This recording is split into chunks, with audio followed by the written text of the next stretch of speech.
Hi అండి, welcome back to my channel. ఈరోజు మధ్యాహ్నం లంచ్కి వచ్చేసి ఎండు కొబ్బరితో కారం పొడి చేశాను. చాలా అంటే చాలా బాగుంటుంది. మీరు కూడా ఒకసారి ట్రై చేయండి.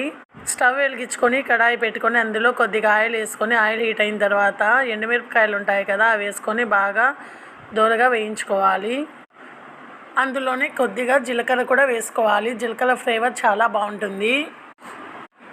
నెక్స్ట్ పచ్చికరివేపాకు కూడా వేసుకొని బాగా వేయించుకోవాలి. ఇది బాగా క్రిస్పీగా వేగితేనే బాగుంటుంది. ఈ కారం పొడి ఎక్కువ మా అత్త చేసేది. మా అత్తను చూసి నేర్చుకున్నాను నేను. వేడి వేడి అన్నంలోకి చాలా బాగుంటుంది. కొద్దిగా నెయ్యి వేసుకున్నామంటే. దీంట్లో కాంబినేషను పచ్చిమిరపకాయలతో పప్పు చేశాను, ఆకుకూర పెట్టి. అలాగే ఇందులోనే కొద్దిగా కల్లుప్పు కూడా వేసుకున్నాను. రోట్లో దంచుకుంటే బాగుంటుంది, కాకపోతే నేను టైం లేదనేసి మిక్సీకి వేసుకున్నాను. బాగా వేగిన తర్వాత చల్లారనివ్వాలి.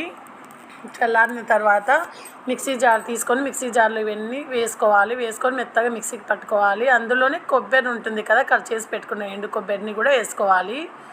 ముందే ఉప్పు వేసుకున్నాం కదా, అది బాగా మెత్తగా ఆడిన తర్వాత మిక్సీ ఒలిసి పెట్టుకున్న తెల్లవాయలు కూడా వేసుకోవాలి. తెల్లవాయల ఫ్లేవర్ చాలా బాగుంటుంది ఈ కారం పొడికి.